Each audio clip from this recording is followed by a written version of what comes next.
डुमरी विधायक जयराम महतो भोजुरी दामोदरपुर निवासी शहीद जवान मिलन सिंह के परिजनों से मिलने पहुंचे। विधायक ने शहीद जवान के परिजनों को ढांढस बधाया। जहां विधायक ने भगवान में शहीद जवान की आत्मा को शांति एवं परिजनों को सहन शक्ति प्रदान करने की मांग की। इस दौरान जयराम महतो ने कहा कि जम्मू कश्मीर में ड्यूटी के दौरान घटना में शहीद जवान को राज्य सरकार द्वारा सम्मान नहीं मिलना बड़ी दुखद बात है।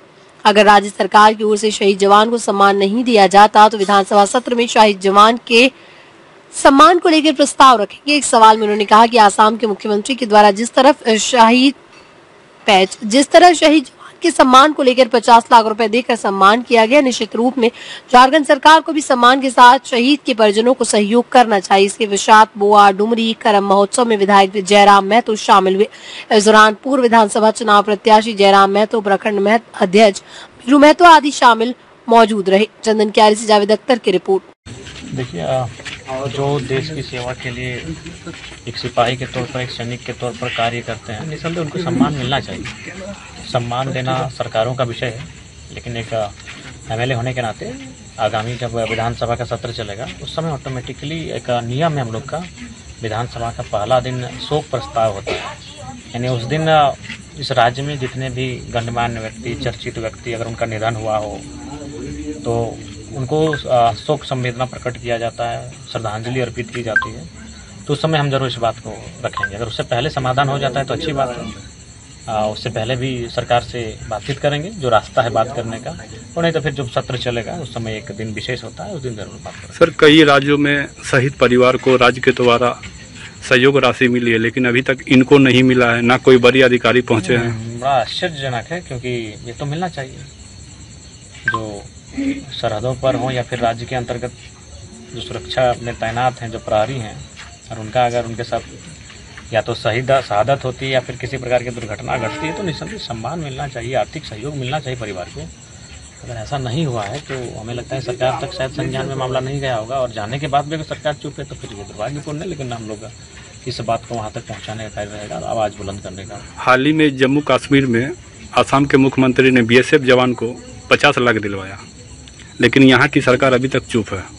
देखिए, ये तो सरकार का विषय है, और एक विधायक होने के नाते हम इस पर दावा भी नहीं कर सकते, ना झूठा आश्वासन दे सकते हैं कि हम कर देंगे। विधायक के पास कोई विशेष पैकेज नहीं होता है।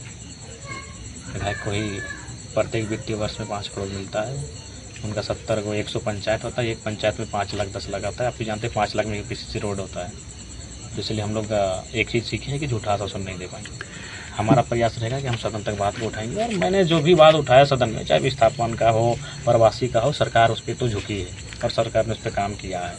सर, इस शहीद परिवार के घर आने में देख रहे हैं, ना रोड का पता है, ना पानी का पता है, आवागमन में काफी। इसके लिए जैसा हमने भी वही आके पूछा तो इन्होंने कहा कि शायद रेलवे की जमीन का मामला। तब जानते हैं रेलवे का इशू बड़ा गंभीर है, जहाँ जहाँ रेलवे का मामला है वहाँ बड़ा गंभीर है। उसके बाद अगर रेती विषय है तो ये तो सामाजिक चीज़ है, उसमें विधायक और सांसद आपकी मदद नहीं करेंगे। अगर रेती विषय है तो सामाजिक है, समाज को बैठकर उस पर हल निकलना चाहिए। अगर वो एनओसी दे देंगे तो विधायक, जो स्थानीय विधायक अपने मदद से दे देंगे, या फिर एक ये पत्र हमें देंगे तो हम काउंटर साइन करके विधानसभा तक पहुंचा देंगे। सर, इस शहीद परिवार को क्या आश्वासन देना चाहते हैं? फिर हमने कहा ना कि हम तो एक चीज़, हम मेरे आने के बाद युवाओं को ये जानना, मैंने जना दिया कि विधायक का क्या काम होता है। इसलिए मैं अपने स्तर से किसी भी आश्वासन नहीं दूंगा, क्योंकि मैं वो वादा पूरा नहीं कर पाऊंगा। हाँ, मैं ये कह दूंगा कि विधानसभा में बात उठा सकता हूँ, मेरा कोई विशेष पैकेज नहीं है विधायक का। इसलिए मैं झूठी बात में कह के नहीं जाऊँगा, एक शहीद परिवार में झूठा बात वचन दे के नहीं जाऊँगा। मुझे दुख हुआ है और होगा ही। आज नौजवान पहला प्रीफर करते हैं सेना को, और एक शहीद हो जाने से, चले जाने से, एक कम उम्र के नौजवान का जिसके कंधों पर परिवार की बागडोर है, तो निसंदेह वह हृदय विदारक घटना है। इस शोक की घड़ी में परिवार को हिम्मत मिले और दिवंगत आत्मा को शांति मिले, यही मेरी प्रार्थना है। और बाकी एक विधायक होने के नाते मैं सदन तक इस बात को पहुंचाऊंगा, और सदन में इस बात को रखूंगा। मैं सरकार से मांग करूंगा, ये